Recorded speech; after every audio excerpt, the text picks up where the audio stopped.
Right now, you probably think you're being responsible. You're running through the what-ifs. You're rehearsing that conversation for tomorrow. You're simulating the worst-case scenario at work. You call it preparing. You call it foresight.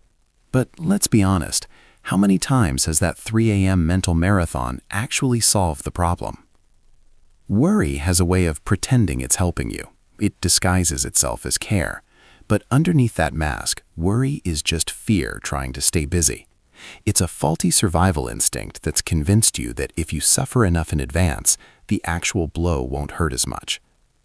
Today, we're going to dismantle that lie. I'm going to show you why your worry is actually a distraction from the very life you're trying to protect, and how to finally give yourself permission to stop rehearsing disaster. Section 1. The brain's addiction to fear. We have to understand why we do this. Your brain isn't trying to make you miserable, it's trying to keep you alive. Evolutionarily, the person who worried about the rustle in the bushes survived. But in 2026, the rustle in the bushes is an unread Slack message or a vague text from a partner. The illusion of control. Worrying feels like doing something. When we sit in stillness with a problem, we feel vulnerable. But when we worry, our brain feels like it's working. It's like running on a treadmill in a burning house. You're moving fast, you're sweating, you're exhausted, but you're still in the burning house. The cost of rehearsing pain. Think about this. When you worry about a future disaster that never happens, you've put your body through the stress of that event for no reason. And if the disaster does happen, you've just lived through it twice. Next time you're spiraling, ask yourself, is this a problem I can solve right now, or am I just paying interest on a debt I haven't even taken out yet? Section 2. Presence versus prediction. If worry actually worked, the most anxious people would be the most successful, protected people on Earth. But they aren't. They're just the most exhausted. Look back at your life. The biggest challenges you faced, the breakups, the job losses, the health scares, did you solve them because you worried about them 6 months prior? No, you solved them because you showed up. Presence did the work. Clarity did the work. When you stop feeding the worry, you don't become careless. This is the biggest fear people have. If I don't worry, I'll stop caring. Actually, the opposite is true.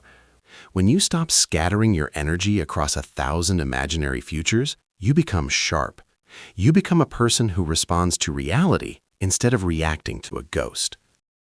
Section 3. The what-if pivot. The shift begins with one single question. Most of us live in the loop of, what if everything falls apart? We treat that question like a dead end. But what if you changed the ending? What if you asked, what if I'll be okay even if it does? Confidence isn't the belief that nothing will ever go wrong. That's delusion. Real confidence is the trust in your ability to respond. It's knowing that you have a 100% track record of surviving your worst days so far. When you trust your future self to handle the future problem, your present self is finally allowed to breathe.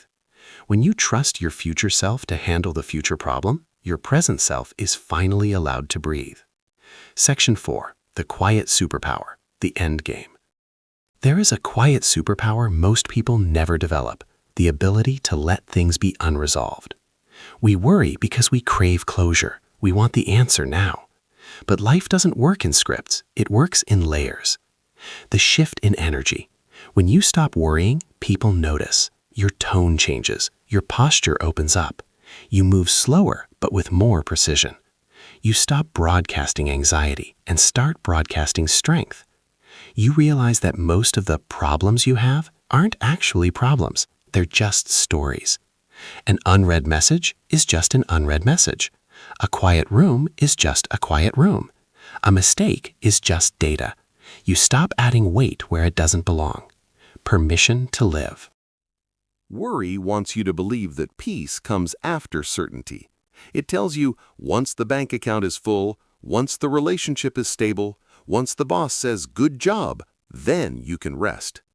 But peace doesn't wait for answers. Peace lives in the now. The moment you stop rehearsing disaster is the moment you finally give yourself permission to live. You aren't here to worry your way through life. You're here to experience it. The next step. Tonight, when that familiar what if starts to whisper, I want you to try something. Don't fight it. Just label it. Say, that's a story, not a fact. And then come back to your breath. Come back to the room. If this gave you a second of peace today, let me know in the comments which story you're choosing to stop writing. Subscribe if you're ready to start choosing presence over fear. I'll see you in the next one.